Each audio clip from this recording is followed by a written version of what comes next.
Yeah.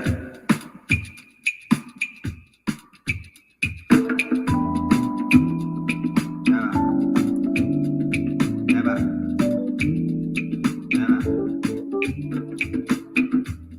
Lie, lie, lie, lie. Lie, lie, lie, lie.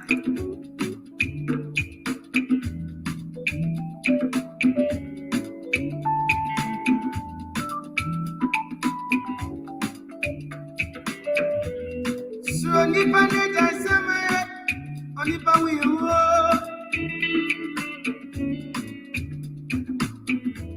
So nipa ne jasama onipa wiwo.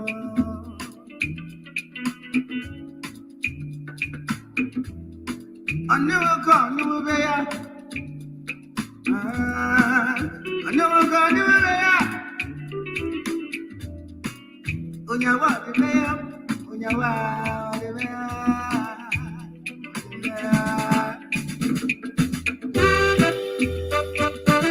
So nipa ne jasama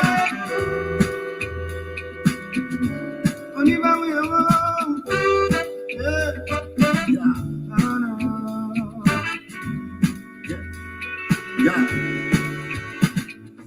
What's up, everybody? This is Super Mike 2164. We coming through, and I want to talk about some of this old CIA stuff today. So we're gonna get into a little bit and just the introduction song, and we're just chilling out on that.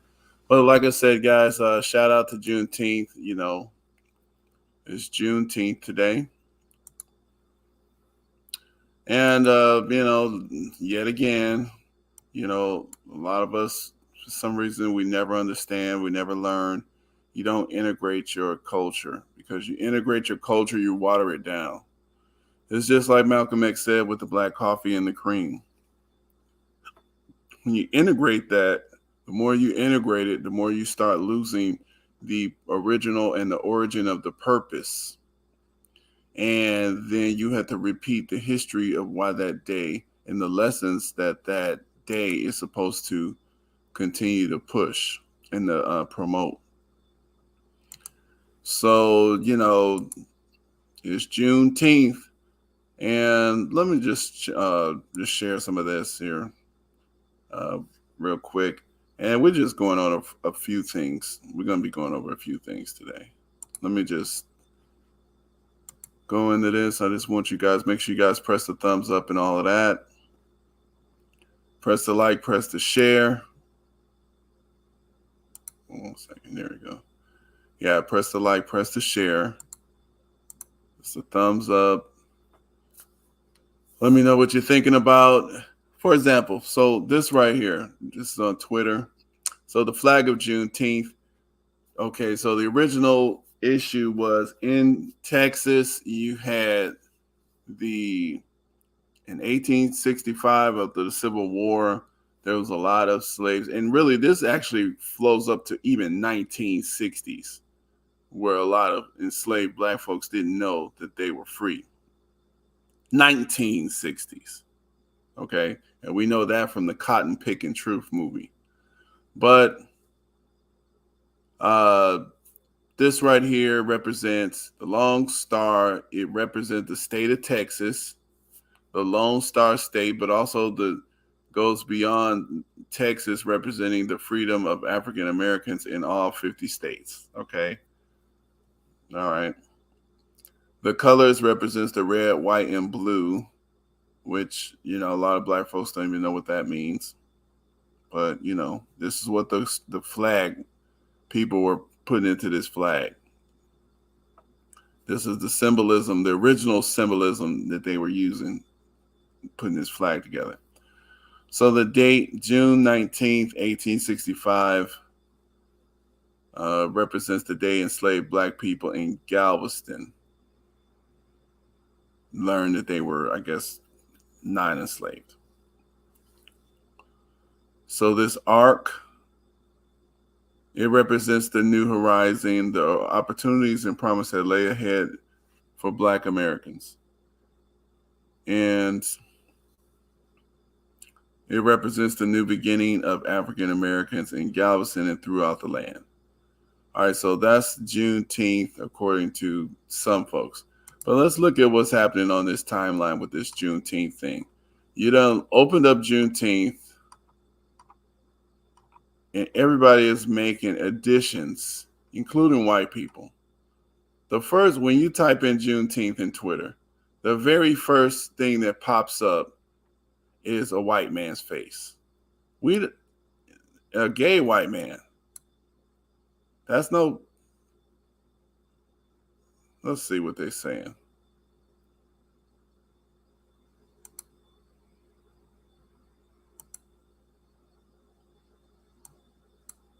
All right, I'm not getting no sound. Oh, sorry. Hold on.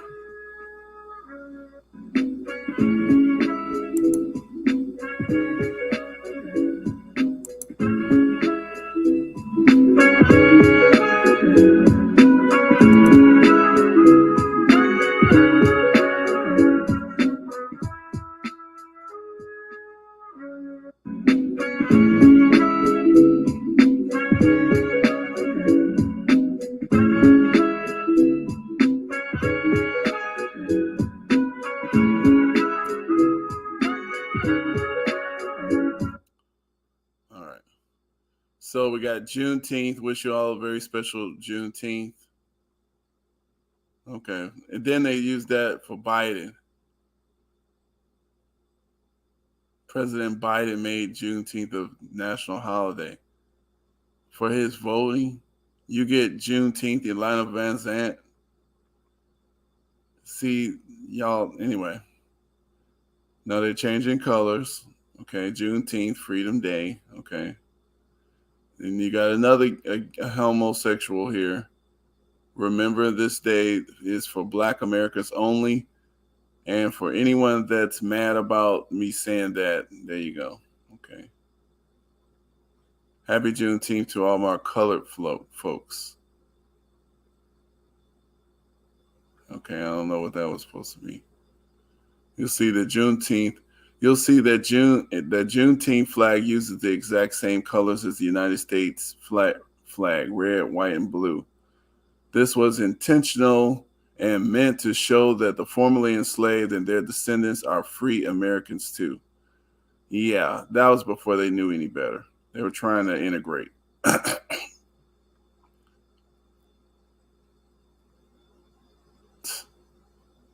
So Juneteenth is celebrated and you know, now they got red, gold, and green. Okay. So people doing all sorts of stuff with it, you know, a lot of different things. You see this red, gold, and green. Okay. We see a lot of different things happening here. People talking about Juneteenth. They're talking about Democrats. Democrats, a broad reparations task force, really. Just give the reparations.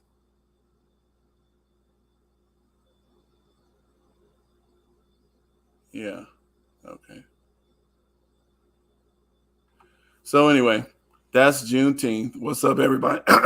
Excuse me. What's up, everybody? Make sure you guys press the likes, press the share, share the message out. Like I said, we're shouting out Juneteenth. We're going to do an honor. We want to listen to some of the actual people who were enslaved during that period of time. And I want to actually listen to some of that. So here we go. Let's listen here. Time there was slavery time. I can remember when the Yankees come through and they carried my father away and carried me. This is Susie King Taylor's picture, but I'm just showing her as a representation for the voice. She wasn't the person. She's not the person talking. Two sisters and one brother. And they left me, and I can remember when my missus used to run in the garden upon the Yankees and tell us if they come, don't tell them where they're at. So don't tell nobody where they're at when they come. And they all come and told me, don't get scared now and tell them where they is. I told them no. We told them no. And when they come and asked for him, I told them I didn't know where they was, and they was in the woods. And Liff was at the house. And my father, when my father left, he went away with the Yankees and had two girls and one son, the oldest one. Had them with him, and with the Yankees. And I can remember that. And my old missus was named Miss M, and the master was named Mr. Frank Irving. Mr. Frank Irving. They treat you pretty good? Yes, so they treat me nice. They treat me nice as they could treat me. And then after they left, after they died, then I was still here, and I'm here until yet. And the white folks all been treating me mighty nice ever since it knowed me. They treat me on now. It knows me. They treat me nice. I came up over here from Mr. Young, from over to Fulton, Orville, and come to Mr. Young's place up here. And he kept me there until he died, him and his wife. And then I come on then from that on down here, and I'm here yet. And they all treat me nice. All the white folks that know me, they treat me nice. And if I want anything, I'll ask for it. I was taught it that way by my old master. Don't steal, don't lie. And if you want anything, ask for it. Be honest in what you get. That's what I was raised up with. And I'm that way today. What's the government been doing for you here? They've been treating me fine. Ever since I've been here with the government, they treat me nice. I was in an old house down there, took me out of the old house and put me up there in a good house where they could take care of me. And I'm in there yet. I don't find no fault. Any my food to eat, any clothes to wear. They've been treating me just as nice as you can. I can't find no fault. Pretty happy then. Yes, sir.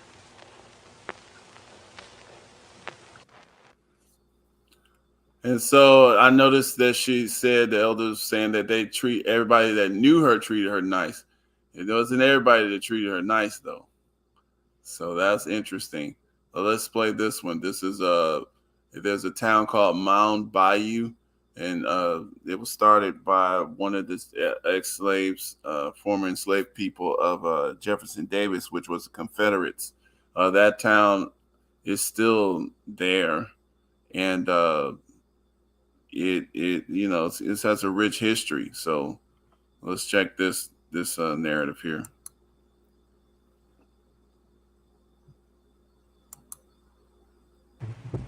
And he walked straight like a peacock all the time. Wore frock coat and a high hat and standing.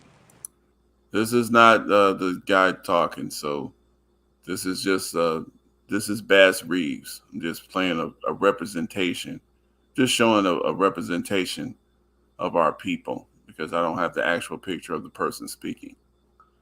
Just so you know.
Yeah.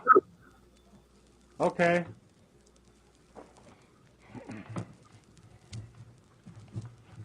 Well, Mr. Johnson, we're going to start off. All right.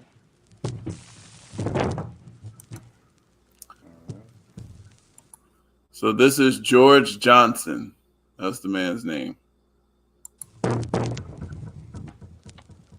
want you to tell me how you got your name. I got my name from President Jeff Davis, the President of the Southern Confederacy. He owned my grandfather and my father. He brought them from Richmond, Virginia. My grandfather was a blacksmith. My father was a young kid, wasn't grown. And my father had learned how to write a little bit in Richmond, Virginia before he brought him down here.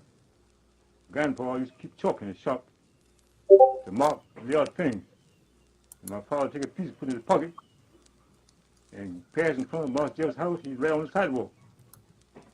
And so one morning, Master Jeff come by and saw I writing on the wall. He go back, ask the cook, near Eliza. He's writing on the sidewalk. Who write out there? He said, I don't know, Master Jeff. They come out there, I'll show you, I can read it. So he read it. He said, Miss Eliza, if you can find whoever might walk out there, I carry out the store and give you a pretty dress. She said, yes, Master Jeff. So one morning, she's out putting out some dishwater. And she cleaned out the dish pan and she looked around and saw my father down with his knee right on the sidewalk. She told Master Jeff. Master Jeff sent for the boy to come to the shop, come to the house, and asked him, told him how to write. He said, Master Jeff, I learned how to write. Listen to me, little white boy learned how to write. Before he brought me down here. He did, yes. He gave him pencil. He said, write my name. My father's name, my idea. He called him Mike. Write my name. He wrote Jeff Davis' name. He wrote Joe Davis. He wrote Joe Davis. He wrote Vicksburg. He wrote Vicksburg. He said, Ike, that's pretty nice for you. And he sent him back to the shop. And Master Jeff sent to Richmond, Virginia and got 2 teachers. He opened a night school. He educated all his niggas. He made my father a civil engineer. And they made Cotton Montgomery his bookkeeper. And on, they made different ones, farmers, carpenters, sawmills, gins, all like that. That's the income of my father and Cotton Montgomery. Cotton was born Davis, man. He was born on the Hurricane Plantation, just giant piece of Briarfield. I was born on Briarfield. Master Jeff had 5 plantations over there. Ursina, Briarfield, Hurricane, Palmyra, and Lake Place. It all belonged to Master Jeff. And had all those niggas from different places, all the places to come to that school, night school. He gave them all a farm education. When they all got free, they could take care of themselves. He had so much business he couldn't hire folks who got business. He just kicked. He needed education so he could tend to his business. And he wanted to learn to tend to Master Jeff's business. Everyone admired him, obeyed him. While he's gone, he obeyed Master Jeff. Once Master Jeff was going to land in the boogie, in the hack, the gate was locked. The same old man I tell you about, old man Jack Rainey, he got to the gate, he said, Master Jeff, this gate's locked. He said, oh, well, Jack, it's locked, it's my gate, bring it down. It's my gate. Some of the boy picked it up, and Jack didn't break down the gate, he took the fence down, and drove on through there, and they wagged him on behind, you understand, with the band, cams and lanterns. And when they come back, they put the fence up. That's the rhythm of Master Jeff and his Negro. And when they met his Negro on the road, first thing Master Jeff would look up at and see him is his hat turn. And everyone give him the same thing back, give him honor. And when he'd come home from New Orleans up to the Bend, steamboat landed. He's unloading freight and loading cotton. And he'd get in the bed there asleep. The captain would say, Mr. Davis up? Said, no, he ain't up. I really come up, really wake up. Mr. Davis wake up. And he'd come downstairs, he'd pick up chair and all, pack it up out on the land and set it down inside his hack. And he'd get up and buy it the 3rd time before he get in his hack. You never allowed him to do like that. He just obeyed him. They all obeyed Master Jeff. The white people would always go to the bank and go fishing and hunting on the banks when Master Jeff would be in the bed asleep. They never did like that. They always obeyed him all the time, white and black. He gave him honor. His best man would escort him home, escort him back when he got ready. And He's on a pass there one day on Lake Place. He told Mr. Covion, said, Mr. Covion, I'm going home tomorrow. He said, don't forget to feed my niggas. When they get through laying by his crops, let them be in wood, let them cut cordwood. But don't disturb them. I want them undisturbed. See, anything happen to any of my niggas, you wait to see Mr. Davis. And don't forget, I'm Mr. Davis. See, my nigga is my summer shade. He's my winter fire. He's my umbrella. Don't disturb him. So they laid by a crop over there with sweeps. Mr. Cole, I want to lay by the crops with color beard. That would do no good. They wouldn't cut those vines. The Negro who must have educated, one who like slaves, laid by a crop with those sweeps. And he come back and held coat. And the next day he fired the white man. He wanted the place laid back he wanted. He laid by the crop like he wanted, you understand? He had his crop clean, must have come with those big sweeps that go in the middle, clean them out, you understand? Which color couldn't do. He kept those vines, jumped those vines. So sweep get them all of them. He cleaned his place out, lake place. He had 100 teams over there. Got all those mules from different plants, you understand, from where he cleaned that place. He had plenty of stock, you know. He had real stock. So that was just an honor to Juneteenth. We wanted to make sure that our people got honor, and just to show that Juneteenth, it was definitely something about remembering our past, our history, the people who went through insufferable torment, belittlement, beatings, rapings. These are the sorts of things, physical tortures, and no other race, is told to forget their history.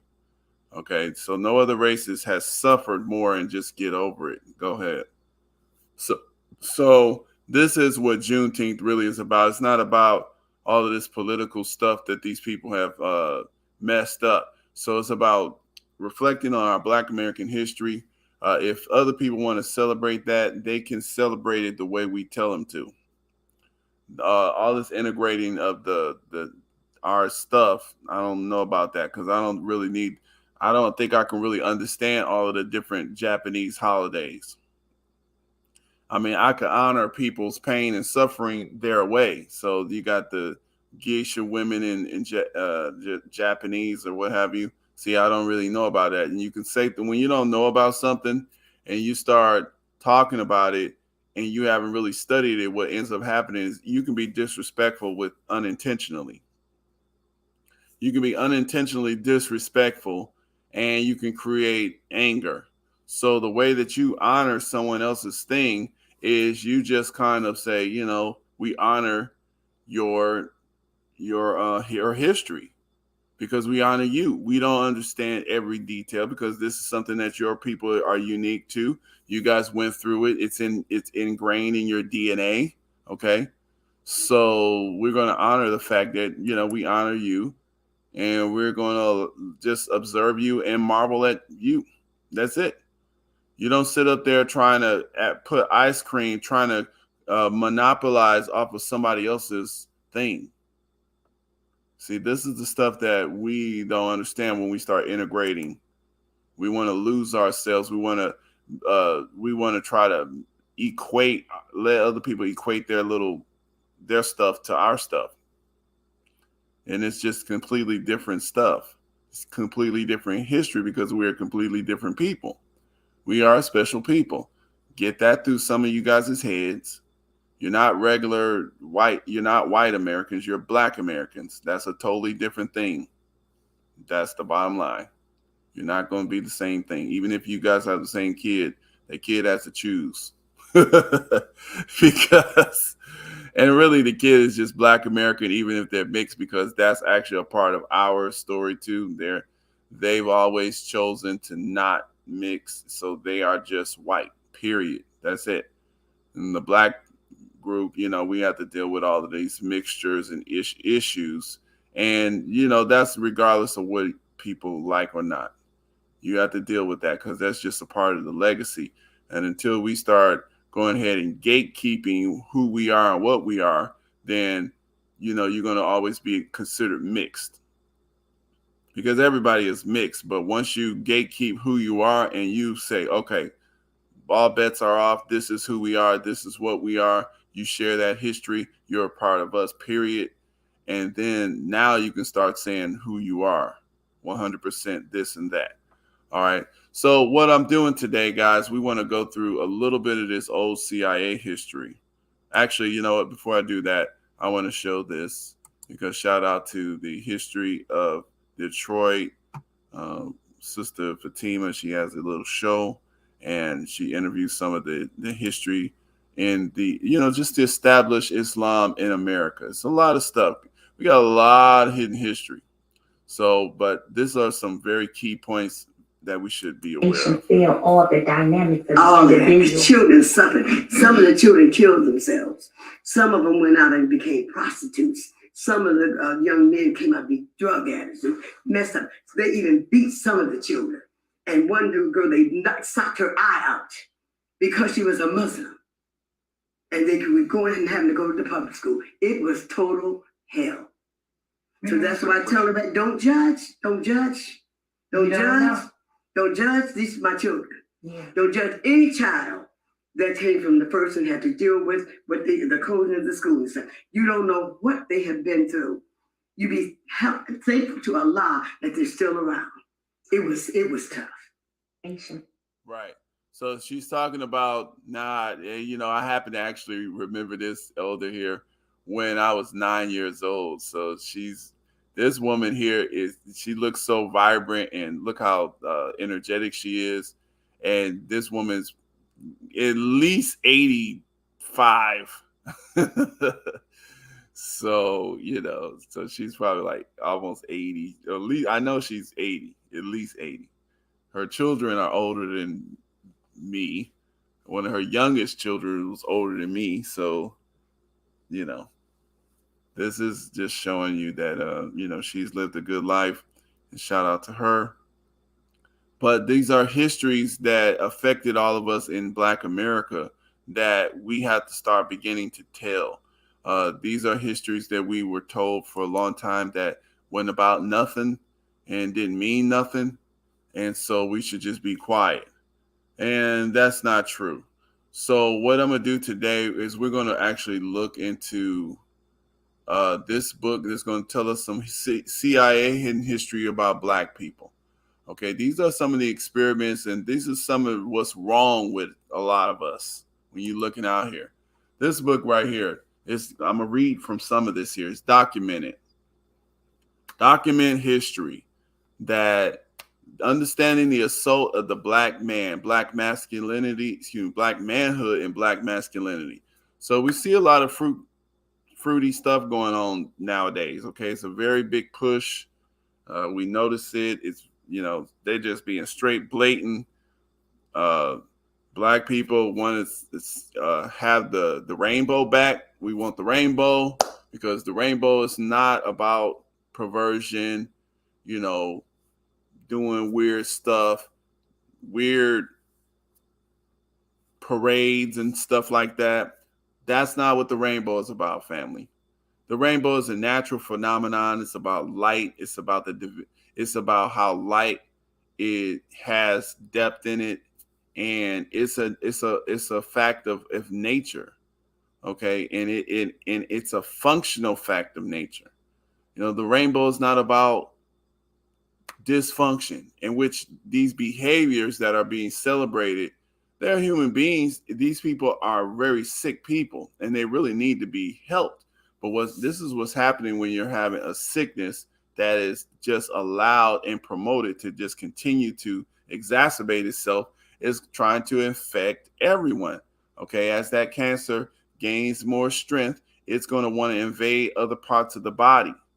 Okay, and the reason why I can compare it to a cancer, because a cancer is a cell, it's alive, just like any other cell. But guess what? It's not serving in the function that it was naturally intended, that nature, that the body wants that cell to serve in. That cell, that cancer cell, it's doing its own thing. It's making decisions all by itself. It's just repopulating by itself. It might be in the liver, but it's not serving the function of a liver cell. It might be in the brain, but it's not serving the function of a brain cell. Okay, so it's the same thing with these human beings. These human beings may be, they may be male, they may be female by birth, but they're not serving their proper function. They're not even trying to. Okay, they're doing their own thing. Okay, and so what that is doing here, the more that increases, the more the sickness and the more dysfunction you're going to see inside of the society. And so this is what we're dealing with here nowadays.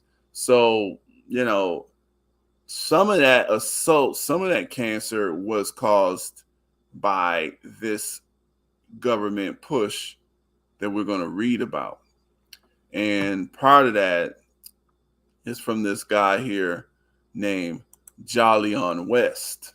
This particular guy, Jolyon West, you know, this is a guy, you know, back in the 70s and stuff, black people were standing up for themselves. They were doing a lot of stuff to try to get some freedom for themselves, get some freedom for their families. They were fighting the government oppression.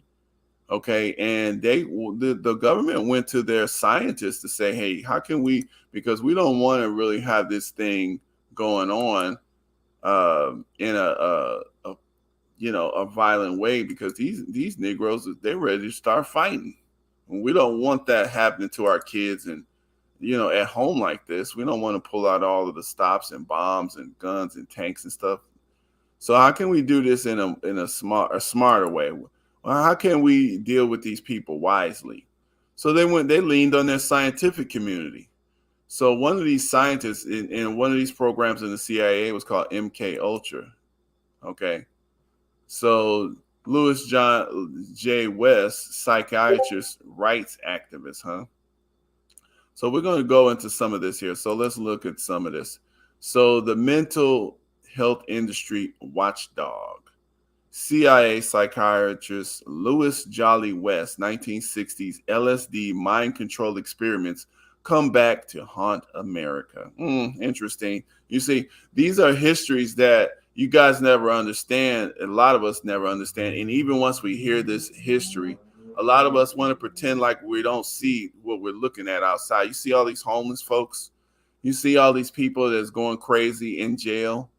Okay, this is his experimental. This is this man's spot. He was experimenting. All those black people that got arrested for political prisoners, all those Black Panthers, all those black guerrilla families, all of those black people who were trying to stand up for themselves in the 60s with all the various organizations. They got arrested, so-called communism, so-called this, so-called that. They ended up in jail. And guess who was there doing experiments on them? Guess who was doing experiments on them? And guess who created that jail experimental culture, these type of people? Guess who created that deadhead zombie nutcase weirdo that's on the trains in New York talking to themselves, on the trains in Atlanta, Georgia, screaming, saying all sorts of stuff that nobody can understand. Yeah. And down in Georgia and Atlanta, the same thing over here in the Bay Area, in what they call the BART, okay, the Bay Area Transit System. These people seem to hang around the trains. I noticed that. But outside, you know, in public places, these are the results of this stuff here. All of these so-called treatments, mental health, right? So let's go into some of this here. I just want to give y'all an idea of a little bit of who we want to touch on today, and just some of the experiments that we have. This is the results. We're seeing the results of this action. So in recent national news, report on Jack Ruby, who was murdered, the murdered President Kennedy assassin, Lee Harvey Oswald. They raised questions about the psychiatrist who assessed Ruby as insane while conducting covert LSD mind control experiments for the military and the federal government. Now, keep in mind, when you see mind control experiments for the military and the federal government, so the military, of course, if you sign up for the military, you're government property. They're doing experiments on you, okay? And we know that, you know, from earlier, you know, stuff that I've done on this channel. but also in jail. The federal government in jail, yeah, they're doing experiments on your butt too there. So by Jane Eastgate, and we're just going to read a little bit just to give you guys a good idea. Like I said, I'm doing some of this stuff just to make sure you guys have an idea of stuff, because I want to know one of the things is because with TikTok and with a lot of this Instagram, it's training the mind to not really have that much patience, which I understand, because my mind's trained too. I don't have that much patience to listen to certain stuff, but I do listen to it. So in recent U.S. National Archives released thousands of previously classified documents collected as part of a U.S. government review into the assassination of President John F. Kennedy. And we can actually get into that because there's some parallels into the assassination of John F. Kennedy to the assassination of Malcolm X, because the same team was into that. So we'll get into that a little bit later. But the point is this right here. So these assassinations of John F. Kennedy in 1963 raised questions about a prominent psychologist who assessed Jack Ruby in 1911, who was born in 1911, died in 1967, who murdered Lee Harvey Oswald, the alleged killer of Kennedy, before Oswald got to trial. Okay, so keep in mind, there was a team that murdered Kennedy. We know this now, but they thought that this one dude did it. All right. The December 15, 2022. Now, and this also tells you Jack Ruby was a mobster. And it also tells you, too, how much Kennedy was loved. And that was another issue with the Malcolm X thing, and Malcolm X making certain comments about Kennedy too soon. The people really loved Kennedy. All right, so in December 15, 2022, release of secret documents has brought attention to the late Dr. Louis Jolyon West, Jolly West, 1924 to 1999, a California psychiatrist who was funded by the Central Intelligence Agency to conduct LSD mind control experiments in 1950 to 1970s. It also raises concerns about the current relationship to military psychedelic drug research being conducted today. Ruby shot and killed Oswald November 24, 1963. As a Fox News piece stated, in April of 1964, a psychologist called Louis Jolyon West visited Jack Ruby in his isolation cell in Dallas jail. According to West's written statement, he found that Jack Ruby was technically insane and in need of immediate psychiatric hospitalization. Those are conclusions that puzzlingly no one who had spoken to Jack Ruby previously had reached. Ruby had seemed perfectly sane to the people who knew him. Louis Jolyon West pronounced him crazy. Interesting. But what West did not say was that he was working for the CIA at the time. He was an expert on mind control and a prominent player in the now infamous MK Ultra program, in which the CIA gave powerful psychiatric drugs to Americans without their knowledge. So, of all the psychiatrists in the world, what in the world was this guy doing in Jack Ruby's prison cell? Right question, especially given West's history of mind control and brainwashing experiments, including LSD.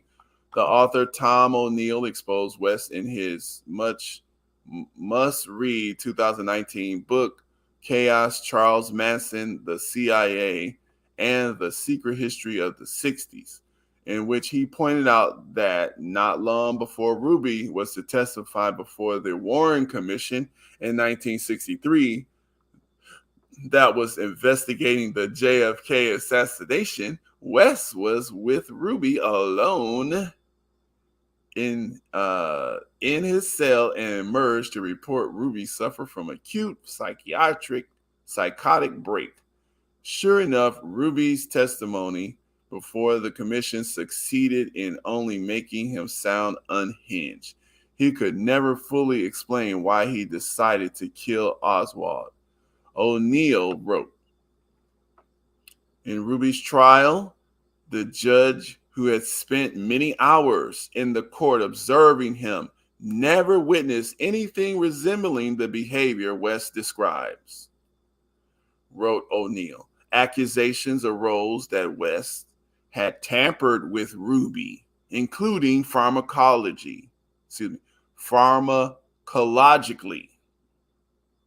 O'Neill interviewed Dr. J. Shirley, a 45-year-old friend, a 45-year friend of West, who worked with him at Lackland Air Force Base and the University of Oklahoma. He was asked whether West could have accepted an assignment from the CIA to scramble Ruby's mind. Shirley responded that his gut feeling would be yes. He would be capable of that. Ruby had claimed from his jail cell that a cabal was responsible for JFK's murder, and we know that's true now. All right.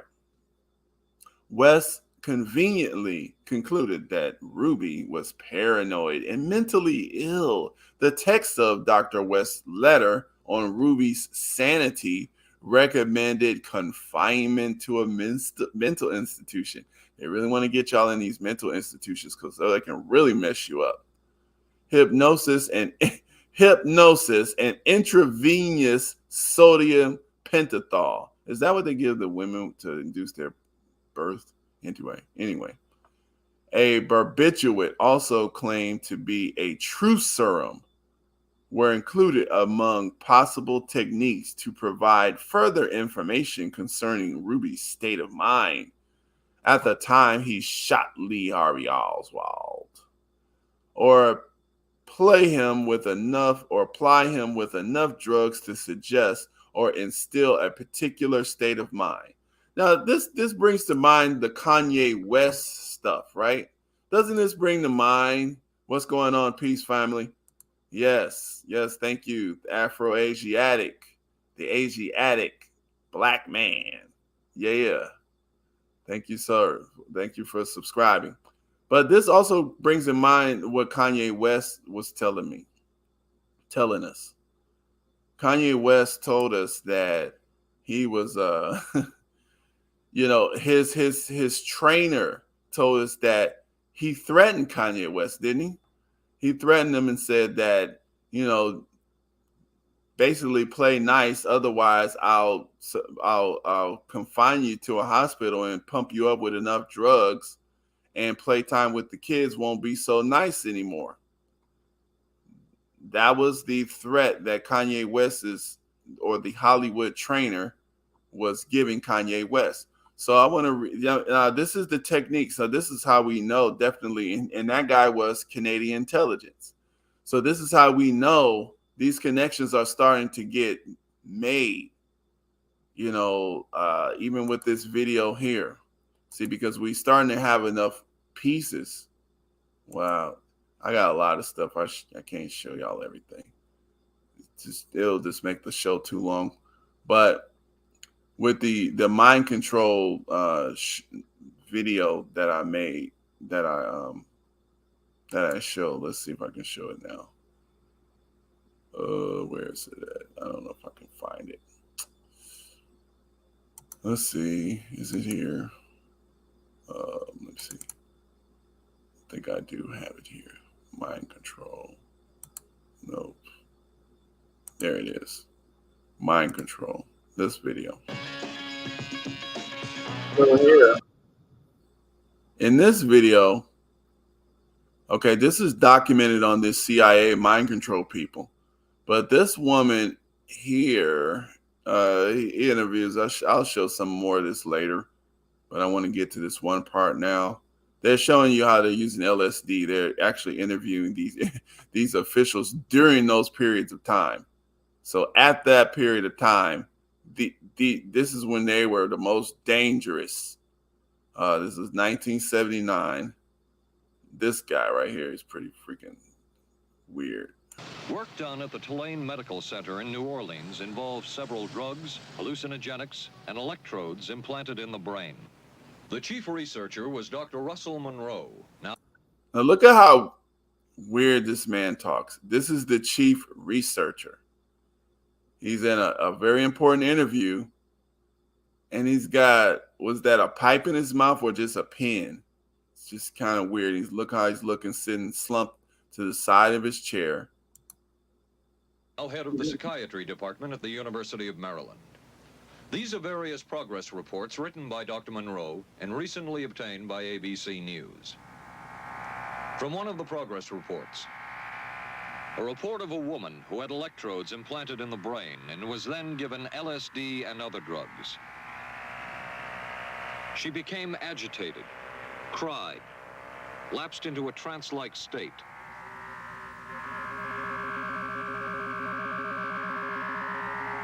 Felt as if she were about to have a convulsion, experienced waves of darkness and light,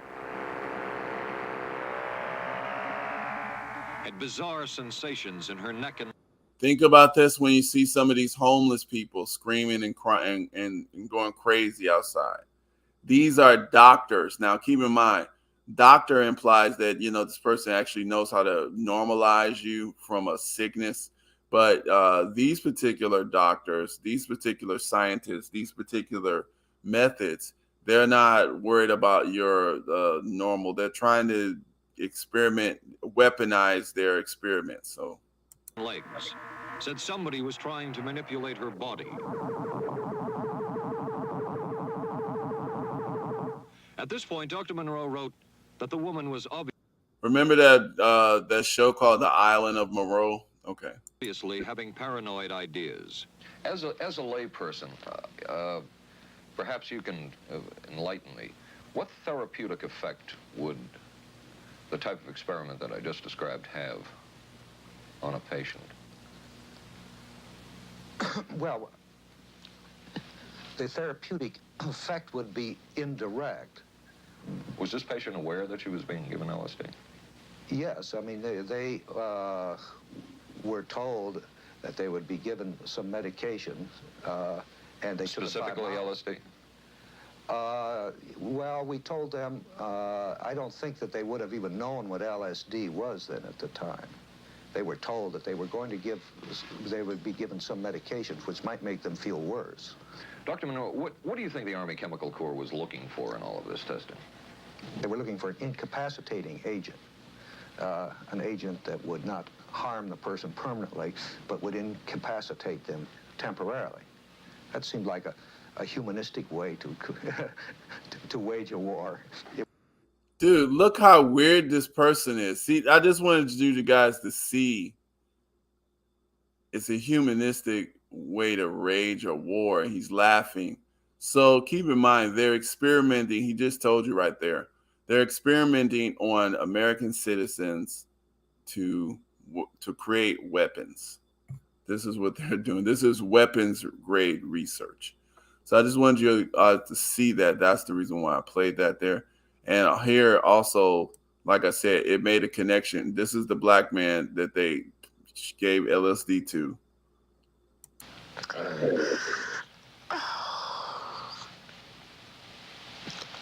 You want to stop for me?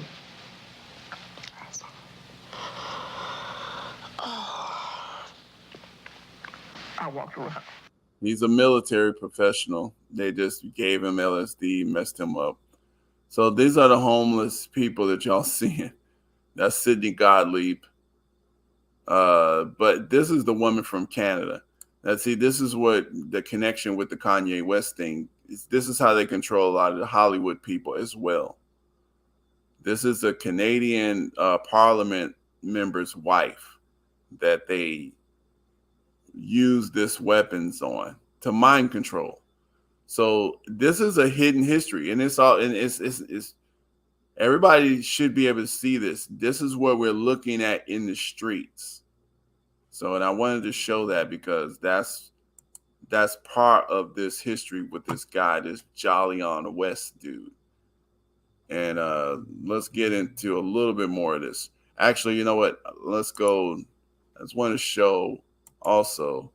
So let's see how they looked at him as he passed away. He passed away in 1999. Okay. So scientist, activist. So he was an activist scientist. So everybody tells you to trust science, but keep in mind these people are activists. So, black people are trying to take care of business, and we're activists in trying to get freedom for our people. And these other people are activists, scientists trying to keep you contained, trying to make sure you take out your leadership and make y'all stupid, turn you into dope fiends, pornos, pimps, cross dressers, all of that. This is the stuff. This is what their science is involving. Okay. So why would you trust these scientists? So it says Monday, January 11, 1999, scientist activist West passes away. Obituary NPI founder, famed UCLA educator dies of cancer at age of 74. Okay. So Jolly West, professor psychology. So he was a famed. So that sounds good. Like they're treating him nicely. He's not a criminal at this point in 1999. Dr. Lewis Jolly West, professor and chairman of psychiatry and former director of neuropsychiatric psychiatric institute at UCLA, died of metastatic cancer last Saturday. He was 74, known as a pioneer in psychiatry, a scholarly author, and civil rights activist. Really? A civil rights activist. Wow, this is a demon. A civil rights activist. Interesting. Let's keep going. West's contributions were broad in scope. His studies focused on cults, sleep disorders, alcoholism, drug abuse, violence, among other clinical psychiatric issues. So he focused on violence. Interesting. So when they say we need to reduce violence, okay. In his last days, West and said that our mistreatment of our children was the most severe problem facing the global community. Serving as an Air Force physician during the Korean War, West found American prisoners were wrongfully confessing to crimes because of solitary confinement and lack of sleep, not physical brutality as previously supposed. In 1954, at the age of 29, he became a professor and head of Department of Psychology, Psychiatry, Neurology, and Behavioral Science at the University of Oklahoma School of Medicine, where he served for 15 years. Okay, so let's go through some of this. I just want to go scan through some of this here. He also examined Jack Ruby, which we talked about. Wow. Margaret Singer, Professor Emeritus, not Sanger, Singer. Margaret Singer, Professor Emeritus with the Department of Psychology at UC Berkeley, knew West, interesting, since 1951, and was also on the panel that examined Hearst. She recalled West as a dedicated physician and great teacher, trained generations of young American psychiatrists. So this is what I'm talking about. He trained these people. Okay, so we're going to get into some more stuff. I'm just giving you a thorough knowledge of kind of who this guy was, this Jolly on West. All right. So, this was an enemy to Black America. So if he's training generations of young American psychiatrists, he's at least many of those in those of his training. He's identifying those who would continue his work as an enemy towards Black America. All right. So he was a lecturer. Okay. Yada, yada. He was this. Okay. Born, mother gave him Jolly. Everyone respected, called him Jolly because he had a terrible sense of humor. Everyone respectfully called him Jolly because he had a terrible sense of humor, recalled friend Edwin Schneiderman. Okay. All right. So the beauty of West's ability, the ideas. Okay. So he's dead, 1999. All right. Let's go into this one. I think it's this one. Okay. I've seen that one already. Also, I just wanted to show y'all, these are his records. So he's got a lot of papers. So they're just showing you how his papers were, his collections. You can find his collections. There's a lot of audio collections too, but you have to get those, even though they've been released. I guess these are for media people, and you want to really get them. So that's that. What I want to do, though, is we're going to read from this book, Dr. Wesley's book.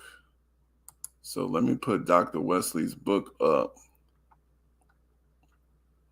And I'm going to start reading this chapter 13.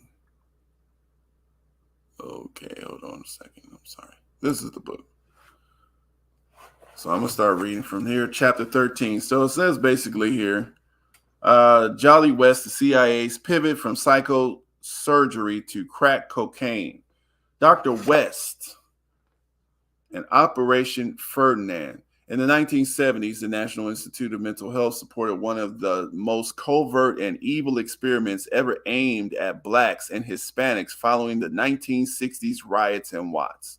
Louis Jolyon West of UCLA's Neuropsychiatric Institute created the theory that the events were tied to genetic and racial factors, and those prone to such violence were mostly young Black urban males.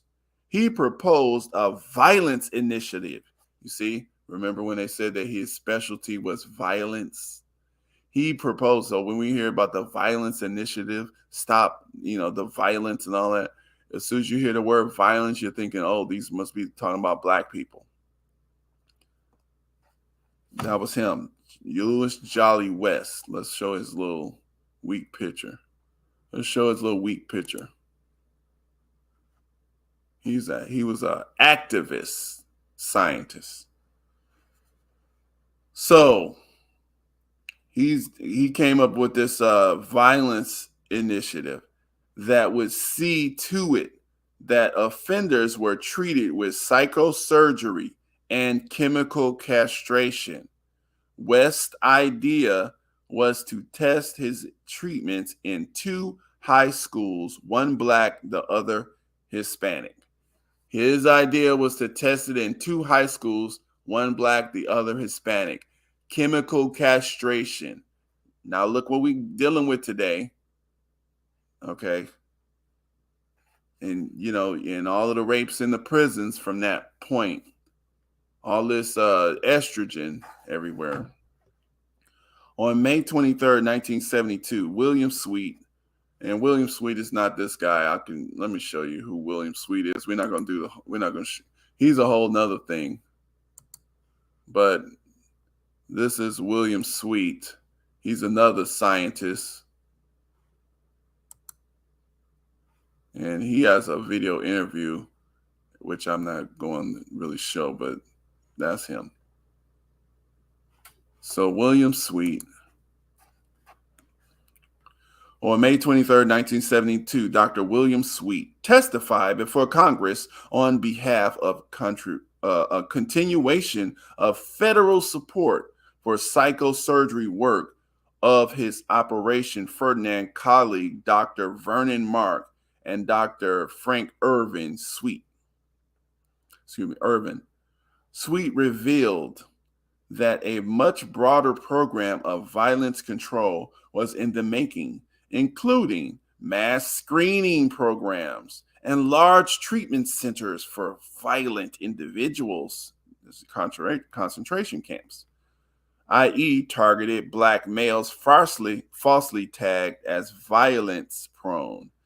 These diagnostic centers would also screen for the mythical XYY males. And I went into some of that last time I talked about this. These guys would screen for this genetic thing. Some men have 2 Y chromosomes.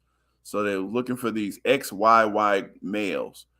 Sweet disclosed that the pilot programs will be in California.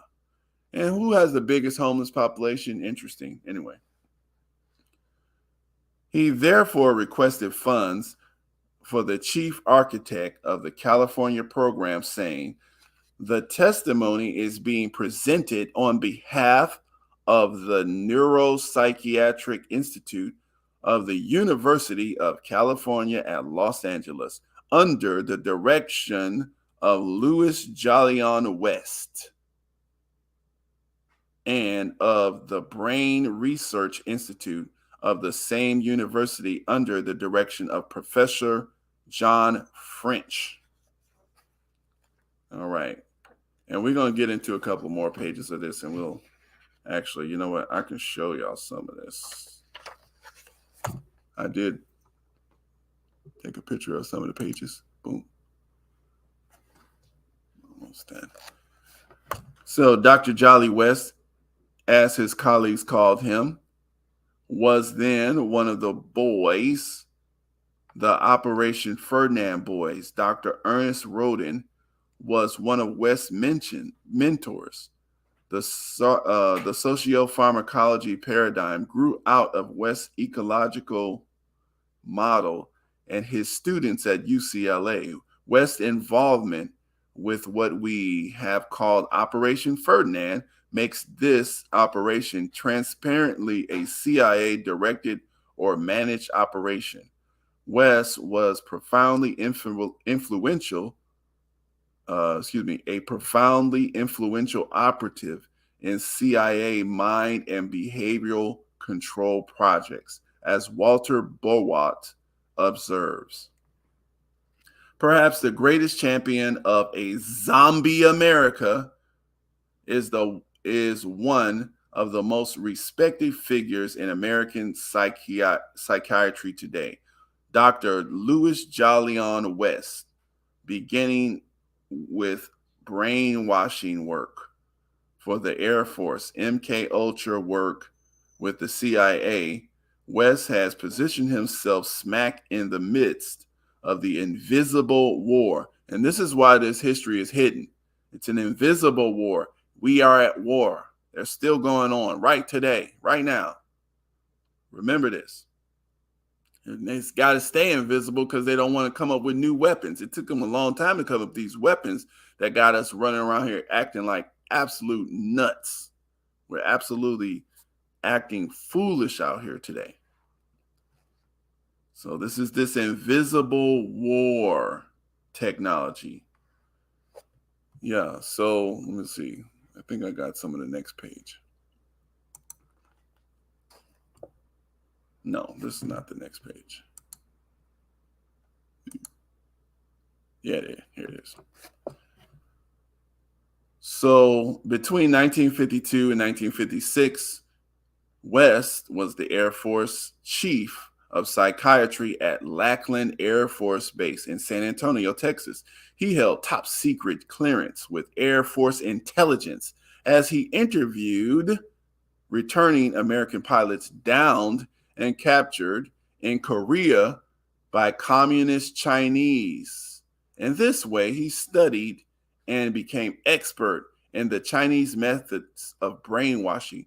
He moved to the University of Oklahoma, where he was head of the Department of Psychiatry, Neurology, and Behavioral Sciences between 1956 and 1969.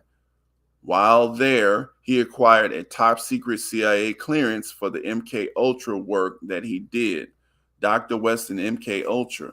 Since World War II, the United States government, led by the CIA, had searched secretly for ways to control human behavior. John Marks, the search for the Manchurian Candidate in 1991. The CIA's behavioral control program officially began with bureaucratic structure on April 20th, 1950, and was codenamed Operation Bluebird. The object was to find a drug or combination of drugs that effectively allowed the CIA to control the human behavior of targeted groups deemed enemy. So they were working on ways to control targeted groups deemed enemy. All right, y'all. Hopefully some people got their eyes open or ears open. The agency scientists took an interest in the behavioral sciences, psychology, psychiatry, sociology, and anthropology. Now, trust the science, guys. Trust the science. As help aids to the pharmacology and the manipulate. So basically, they're using these sciences to know what drugs to put to make you act the way they want you to act. So what's up, guys? What's up on Twitch? Yeah, so these are the drugs. They're figuring out what drugs they need to put together to make you act the way they want you to act. That's what's happening. So they use those drugs. So basically, that's why we got all this marijuana out here, all of these different fentanyl, all of the various drugs, and then not to mention the drugs that's straight up on TV that they tell you to take that's going to kill you. Anyway, and we're almost done here. I just want to put a lot of this out here in the ether, because guess what? This is a hidden war. A lot of us won't even know about this, won't care about this. So I want to kind of put these in small bite-size stuff for folks to kind of research further if they want to. So these agencies, let me see here. Where was I at? Operation Bluebird. So the pharmacology, so help aids to pharmacology and the manipulation of an enemy. With the refinement of the program by Richard Helms, the most important sponsor of mind control research within the CIA, the program became MK Ultra. On April 13, 1953, its aim was to gain control over human behavior through the covert use of chemical and biological materials. Over 25 years at the cost of $25 million, thousands of unsuspecting Americans, thousands, in the military and civilian, were heavily dosed with numerous drugs without their consent or awareness. See, there's a lot of y'all been messed up, don't even know what happened to you. You was in that military, you was in jail for a while, you was eating that food, you took all the shots they told you to take, and you crazy as heck. So they were heavily dosed with numerous drugs without the consent or awareness. Let me see something. I think I got this too. Let me see if I'll take a picture of that. Nope. Yeah, here it is. From the outset, the CIA's mind behavior control program had an explicit domestic agenda. Domestic means at home. Here. Their agenda was here. And who would that be? Anyway, the agency and the Army Corps have frequently collaborated. Both conceived of clandestinely assaulting urban areas. Here's another buzzword for y'all. Urban areas with a select chemical and biological agents. One CIA agent admitted, "We thought about the possibility of putting some LSD in a city water supply." I actually have that.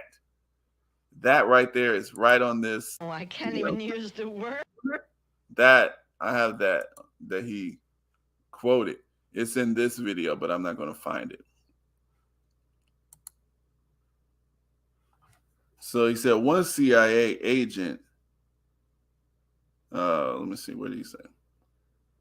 "We thought about the possibility of putting some LSD in a city water supply and having the citizens wander around in a more or less happy state, not terribly interested in defending themselves." See, that's why they give you drugs. They want to give you drugs so you'll be sitting ducks. You will not defend yourselves when you are attacked. And this is why black folks, they end up getting shot all the time, killed. But the other way around, they just see us punching folks. You know, we feel like we did something because we punched somebody one time. But these people taking you all the way out. They chopping you up, popping you, putting you in freezers, putting you in swamps and stuff, hanging you, Major General William Creasy, Chief Officer of the Army Chemical Corps, was awarded a budget by Congress to investigate drugs as psychochemical weapons to be used in a new kind of warfare, non-kill warfare, or warfare without death. Rather than burn the enemy dead with bombs, Creasy championed the idea of waging war with incapacitating agents. He proposed testing the effectiveness of potential psychochemical weapons on a domestic civilian. See, Creasy, he proposed testing the effectiveness of potential psychochemical weapons on a domestic civilian population. I was attempting to put on with a good cover story to test to see what would happen in subways. We get a lot of problems with subways in New York, people going crazy. What would happen in subways, for example, when a cloud was laid on the city? It was denied on reasons that always seems a little absurd to me. The plan then was to covertly assault a city with a chemical or biological agent and hide the Army's tracks by way of fabricated cover story. This is the military and intelligence community's modus operandi. Whatever the reasons, Creasy's horrible plan was denied. This man, his plan was so horrible, they denied it in the CIA and stuff, and they crazy.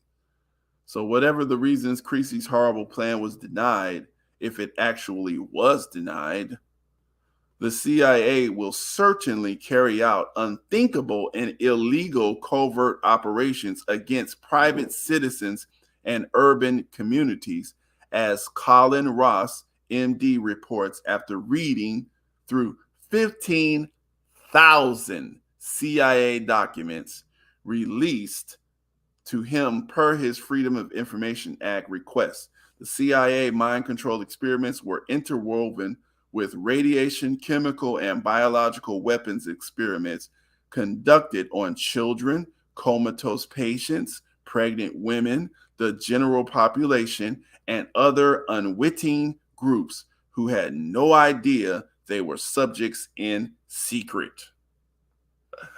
So a lot of us been experimented on, and we don't even know that this was a dang on CIA experiment, a government experiment. This is the last page I'm gonna read, and we're gonna probably continue this a little later.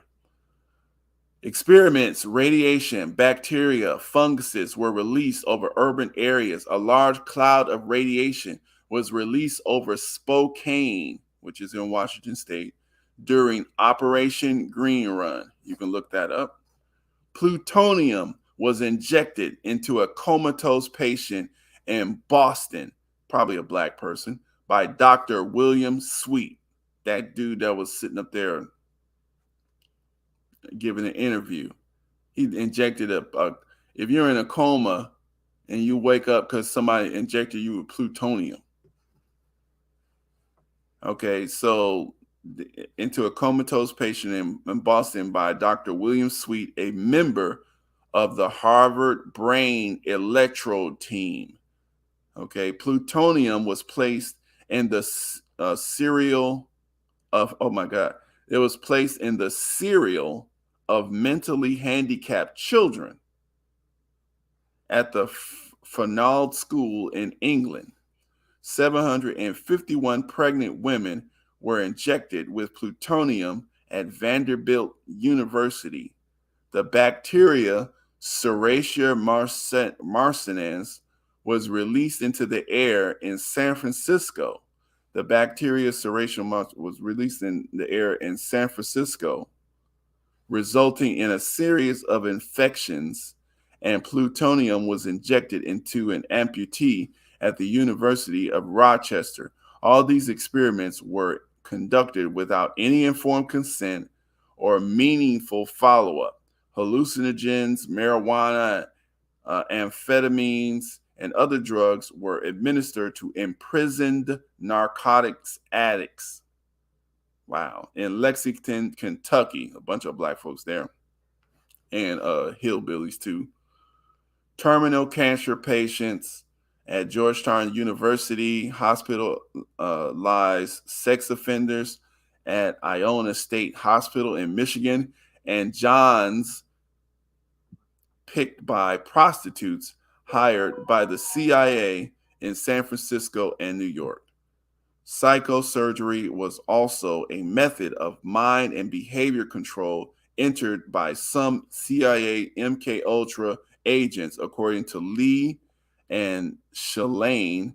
Some CIA scientists argued that lobotomy would create a person who no longer cared, who had lost all initiative and drive, whose allegiance to ideal or motivating factors no longer existed, and who would probably have, if not complete amnesia, at least a fuzzy or spotty memory for recent and past events. They also pointed out that certain lobotomy types of operations were simple, quickly performed, and not too dangerous. According to this line, a group of CIA scientists entered the possibility of using an ice pick lobotomy to render an individual harmless from a security point of view. A memo dated February 7, 1952, notes that on numerous occasions, after using electroshock to produce anesthesia, an unidentified surgeon in the Washington, D.C. area performed an operation that involved destroying human brain tissue by piercing the skull just above the eye with a fine surgical ice pick. This type of psychosurgery had certain advantages in that it resulted in nervous, confusional, and amnesia effects without leaving a telltale scar. No scar. The CIA also experimented with brain surgery via UHF sound waves. So we were looking at TV all day, UHF and VHF. So they wanted brain surgery with UHF sound waves, and at one point during the 1950s attempted to create a microwave amnesia beam. I guess that's where they got the Men in Black thing from, that would destroy memory neurons. In the early 1950s, at least $100,000 was designated for a proposed research project geared towards developing neurosurgical techniques for agency interests. It is not known whether the research was ever carried out. So that's all I'm going to put in today. But just interesting how brain lobotomy they would do surgery to make people lose their memory. And what I'm going to do here that made me think of this here is losing your memory is let me see.